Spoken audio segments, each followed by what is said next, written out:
அன்பானவர்களுக்கு வணக்கம்.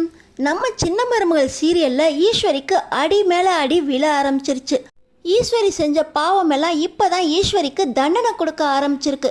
என்ன நடக்க போகுது தெரிஞ்சுக்கிறதுக்கு முன்னாடி இந்த வீடியோக்கு ஒரு லைக் போட்டுக்கோங்க.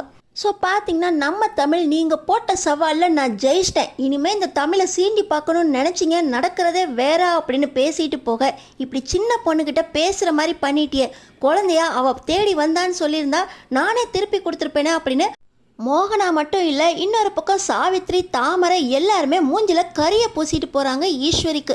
இன்னொரு பக்கம் குழந்தைய பிரிஞ்சு என்னால் இருக்க முடியல அப்படின்னு சேது வருத்தப்பட்டுக்கிட்டு இருக்கும்போது சேதுவை நெருங்கி வந்து ஆறுதல் சொல்லிக்கிட்டு இருக்க ஈஸ்வரி நம்ம சேதுவோட தோலை சாய என்ன பண்ணிக்கிட்டு இருக்க அப்படின்னு ஐஸ்வர்யா கிட்ட கோவப்படுறாரு. ஆனால் ஐஸ்வர்யா, மாமா நீங்கள் எந்த மாதிரி சூழ்நிலையில் இருக்கீங்கன்னு எனக்கு தெரியும், இந்த நேரத்தில் நான் ரொமான்ஸ் பண்ணுவேனா மாமா அப்படின்னு சொல்லி சேது ஊரில் இருக்கிற அத்தனை நாளுமே சேதுவை நெருங்க கூட இல்லை. அவங்க ஒரு பக்கம் போயிடுறாங்க, சேது ஒரு பக்கம் போயிடுறாரு. குழந்தைங்கள பிரிஞ்சு ரொம்ப தனியாக இருக்கிற சேதுவுக்கு வீட்டுக்கு வந்த உடனே அழகரை பார்த்ததுக்கப்புறம் தான் மூஞ்சில சந்தோஷம் தெரியுது. இன்னொரு பக்கம் பார்த்திங்கன்னா நம்ம அழகரை கையில் வச்சுக்கிட்டு ராஜாங்கம் ஈஸ்வரியை கூப்பிட்டு என்ன பெரிய குடும்ப கௌரவம்னு சொல்லி இப்படி தப்பான காரியத்தை பண்ணிட்டு வந்து நிற்கிற, இன்னொரு பக்கம் இது மாதிரி நடந்துச்சு சாட்டை எடுத்து வெளுத்துருவேன் அப்படின்னு ஈஸ்வரியை பயங்கரமாக திட்டுறாரு. அது மட்டுமா, இன்னொரு பக்கம் பஞ்சாயத்துக்கு போகிறாங்க. ஏன்னா சனிக்கிழமை நம்ம அழகரை கொடுத்துட்டு மீனாட்சி வாங்கிட்டு வரணுமே. அங்கே போனால் பஞ்சாயத்துலேயும் கேள்வி கேட்குறாங்க. ராஜாங்க ஐயா கிட்ட நீங்கள் எப்படி இருந்தாலும் தகவலாவது சரியான நேரத்தில் சொல்லியிருக்கணும். தமிழ் 2 மணி நேரமாக குடும்பத்தோட குழந்தைக்காக வெயிட் பண்ணிக்கிட்டு இருந்துச்சு. அது மட்டுமா, குழந்தைய தமிழுக்கே தெரியாமல் தூக்கிட்டு போயிருக்காங்க பெரிய வீட்டுக்காரங்க. இதெல்லாம் தப்பில்லையா ராஜாங்க ஐயா அப்படின்னு பஞ்சாயத்தில் ராஜாங்க ஐயாவை கேள்வி கேட்க எல்லாத்துக்கும் காரணம் ஈஸ்வரி தான். ஈஸ்வரி சார்பாக நான் மன்னிப்பு கேட்டுக்கிறேன் அப்படின்னு ராஜாங்க ஐயா தான் தப்பை உணர்ந்து கேட்க, இல்லைப்பா நீங்கள் எதுக்கு பஞ்சாயத்து முன்னாடி மன்னிப்பு கேட்கணும், செஞ்ச தப்புக்கு சின்னம்மா மன்னிப்பு கேட்டே ஆகணும். இந்த சின்னம்மா பண்ண காரியத்தால் என்னோட குழந்தைங்கள பிரிஞ்சு நான் ஒரு பக்கம் என் குழந்தை ஒரு பக்கம்னு இருக்க வேண்டிய சூழ்நிலை வந்துருச்சு. அதுக்கு சின்னம்மா கண்டிப்பாக மன்னிப்பு கேட்டே ஆகணும். செஞ்ச தப்புக்கு மன்னிப்பு கேட்குறது தான் நியாயமான காரியம் அப்படின்னு சேது சொல்ல, பஞ்சாயத்தில் எல்லாரும் முன்னாடியும் நான் எதுக்கு மன்னிப்பு கேட்கணும் சேது, குடும்பத்துக்காக தானே பண்ணேன் அப்படின்னு ஈஸ்வரி சொல்கிறாங்க. இப்போ ராஜாங்கத்துக்கு மறுபடியும் கோபம் வந்தது. மறுபடியும் குடும்பத்துக்காக பண்ணேன், குடும்ப கௌரவத்துக்காக பண்ணேன் அப்படின்னு தப்பு மேலே தப்பு பண்ணிட்டு போகிற ஈஸ்வரி. எப்போவுமே பச்சை பிள்ளைய தாய்கிட்டேருந்து பிரிக்கிறது கொடுமையான விஷயம். அந்த காரியத்தை பச்சாபதாபமே இல்லாமல் குழந்தைக்க திருடிட்டு வந்ததும் இல்லாமல் நான் குடும்ப கௌரவத்துக்காக பண்ணேன்னு சொல்கிறேன். இதை பண்ணதுனால உனக்கு என்ன வந்துருச்சு? சேது அவன் பிள்ளைய பிரிஞ்சு வருத்தப்பட்டது தான் மிச்சம். உன்னை நான் ஏற்கனவே எச்சரிக்கேன், செஞ்ச தப்பை இன்னும் நீ உணரவே இல்லையா அப்படின்னு ராஜாங்க ஐயாவும் கேட்க பஞ்சாயத்தில் அவங்க தீர்ப்பை சொல்கிறாங்க. எப்படி தமிழ் அவள் குழந்தைய பிரிஞ்சு கவலைப்பட்டாலோ அதே போல் செஞ்ச தப்புக்கு ஈஸ்வரி அம்மாவும் அவங்க பிள்ளைய பிரிஞ்சு வருத்தப்படணும்.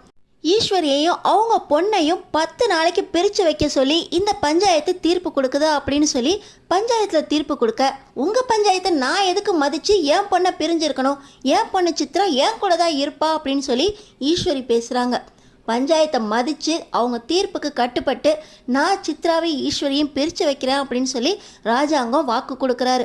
இன்னொரு பக்கம் செஞ்ச தப்புக்கு மன்னிப்பு கேட்கணும், அதுவும் இந்த பஞ்சாயத்து முன்னாடி தமிழோட குழந்தைய திருடிட்டு போனது தப்பு தான் அப்படின்னு தமிழ் முன்னாடியும் பஞ்சாயத்து முன்னாடியும் இனிமேல் இது மாதிரி நடக்காதுன்னு சொல்லி மன்னிப்பு கேட்கணும் அப்படின்னு பஞ்சாயத்தில் சொல்கிறாங்க.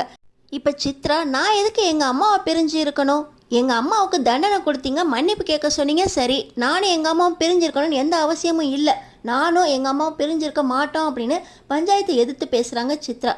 பார்த்தீங்கன்னா நீ உங்கள் அம்மாவை இத்தனை வருஷம் கழித்து பிரிஞ்சிருக்கிறதுக்கே கவலைப்பட்டிருக்க, பச்சை பிள்ளை அவங்க அம்மாவை பிரிஞ்சிருக்கணும்னு உங்கள் அம்மா தூக்கிட்டு வந்தப்போ நீயும் தொணப்போனில, அப்போ நீயும் தானே இதுக்கு உடந்த அப்படின்னு சொல்லி ராஜாங்க ஐயா சொல்ல, பஞ்சாயத்து தீர்ப்பை மதித்து நடந்தால் உண்டு, இல்லை நாங்கள் லீகலாக என்ன ஆக்ஷன் எடுக்குமோ எடுப்போம், போலீஸில் புகார் பண்ணுவோம் அப்படின்னு பஞ்சாயத்தில் சொல்கிறாங்க.